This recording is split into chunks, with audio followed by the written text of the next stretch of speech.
Saya Cornelius Ginting, selamat datang di Forex Desa. Dalam channel ini Anda akan mendapatkan berkat firman Tuhan untuk rohani Anda. Saya ketemu satu video orang loncat-loncat berdoa memuji Tuhan di dalam gereja di akun TikTok yang bernama GPDI Yarden. GPDI ini gereja Pantekosta di Indonesia ya. Saya membaca komen-komen, ada yang menganggap biasa saja, sampai ada yang menganggapnya sebagai orang kesurupan dan banyak hal lagi ya. Nah, seperti ini.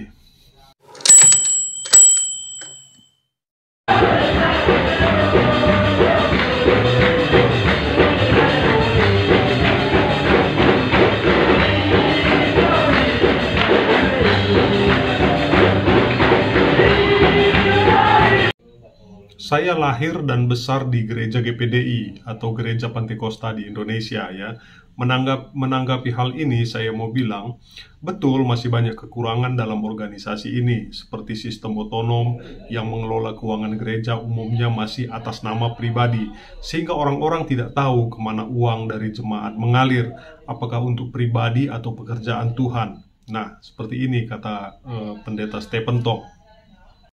Tahun 1901 mulai gembar-gemborkan hal ini, dan makin berkembang, makin menyeleweng, makin berkembang, makin tergeser, sampai pada gelombang ketiga mereka sudah berteriak-teriak, ketawa-ketawa, baring di atas tanah, lalu mereka merasa itu Roh Kudus.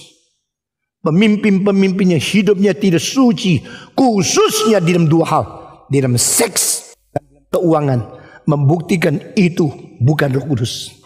Saudara-saudara, Roh Kudus adalah roh yang kudus. Roh Kudus adalah roh Allah.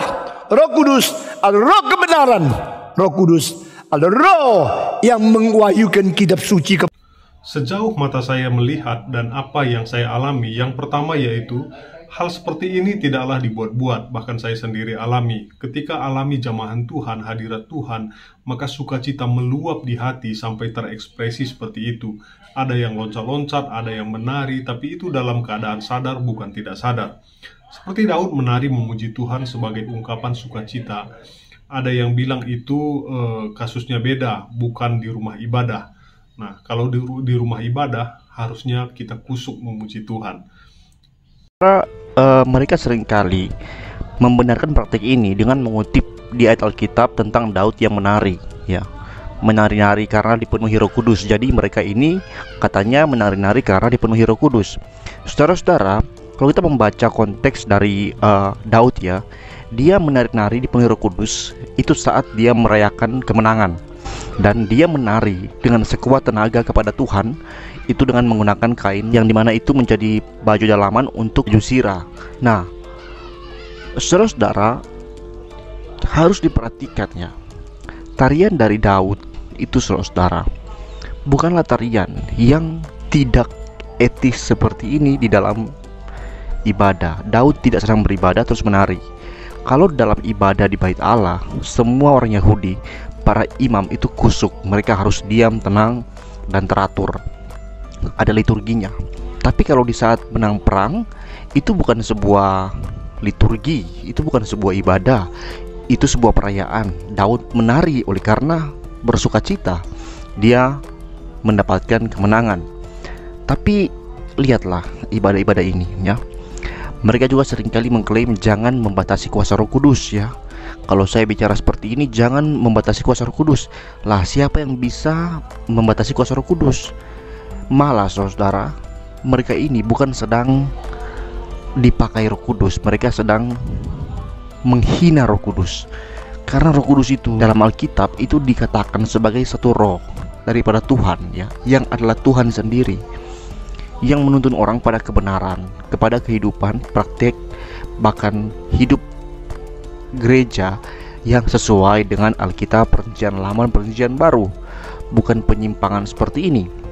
Saudara-saudara, ini tidak punya guna sama sekali, tidak punya hikmat sama sekali, dan tidak ada manfaat sama sekali. Yang ada hanyalah luapan-luapan emosi sementara saja, yang kemudian membawa orang ya memang sementara puas ketika pulang ibadah, kayak segar badannya, kayak enak emosinya. Tapi ya besok malamnya atau besok atau sebentarnya udah kacau lagi dengan berbagai macam persoalan hidup.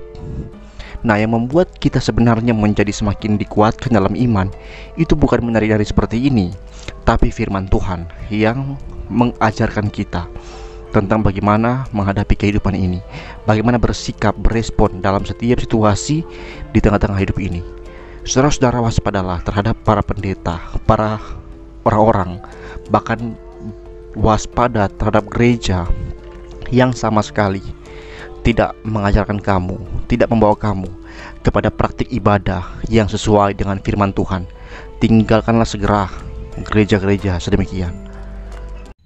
Daud begitu gembiranya ketika tabut Tuhan dipindahkan ke kota Daud di dalam 2 Samuel 6 ayat 16. Ketika tabut Tuhan itu masuk ke kota Daud, maka Mikal, anak perempuan Saul, menjenguk dari jendela lalu melihat Raja Daud loncat-loncat serta menari-nari di hadapan Tuhan.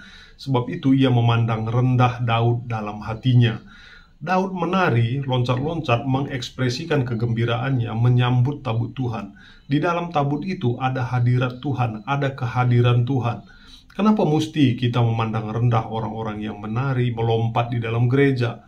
Mereka mengekspresikan sukacita mereka. Mereka sudah diselamatkan dari dosa. Dosa mereka yang besar sudah diampuni. Bahkan Tuhan yang Immanuel itu hadir di hati mereka seperti tabut masuk ke kota Daud. Apakah salah mengekspresikan sukacita? Ketika Anda nonton bola misalnya, Anda teriak, bagaimana jika tim bola Anda mencetak gol? Apakah Anda duduk saja tanpa ekspresi? Jadi fenomena seperti ini tidak usah terlalu dipolitisir supaya orang-orang tidak pindah gereja misalnya.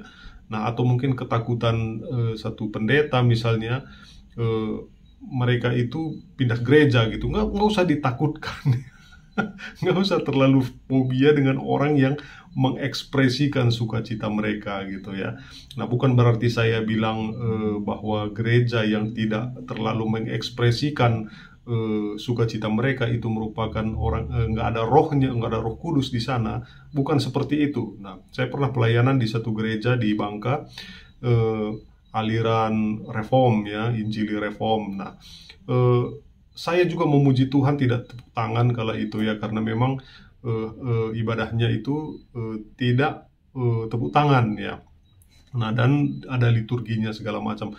Bukan berarti roh Tuhan tidak ada di sana, bukan seperti itu. Nah, tetapi orang-orang yang mengekspresikan dirinya ketika memuji Tuhan, ya menurut saya tidak salah juga ya. Nah, bagaimana dia bersukacita ketika dia dilepaskan dari belenggu dosa, dan dia bersukacita ketika dia mendapatkan keselamatan yang daripada Tuhan. Nah, sedangkan bola saja gol kita bersorak-sorak sedemikian rupa, nah apalagi dosa kita dilepaskan dari belenggu dosa ya. Oke, yang berikutnya yaitu tentang bahasa roh ya. Sejauh yang saya alami, bahasa roh itu seperti ini. Kita ingin mengucapkan kata dalam doa, tetapi yang keluar di mulut bahasanya lain. Ini juga tidak dibuat-buat dan tidak setiap kali berdoa juga berbahasa roh ya. Saya tumbuh di gereja di kampung, yang lain juga sama, tidak dibuat-buat ya. Hanya saja ada beberapa gereja mengajarkan bahasa roh dan dibuat-buat. Ada, cuman kita sangat sulit membedakan mana yang asli, mana yang tidak. Jika kita menghakimi bahasa roh, maka penghakiman kita akan salah. Apalagi yang hakimi organisasi lain yang sangat jarang beribadah di gereja aliran Pantekosta ya, tentu mereka nggak akan mengerti ya. Ada yang bilang ini kesurupan. Semua yang berbahasa roh itu orangnya sadar ya. Sekali lagi, hanya saja kita ngomong apa dan yang terucap apa. Nah, kalau orang kesurupan jelas tidak sadar. Ciri-cirinya sama dengan kesurupan. Nah, ada yang bilang seperti itu. Saya analogikan seperti ini. Orang gila itu ketawa sendiri ya. Apa iya orang ketawa itu orang gila? Nah, kan belum tentu. Nah, oke. Bagaimana menurut kalian? Bisa kasih pendapat kalian di kolom komentar. Saya Cornelius Ginting mengucapkan terima kasih.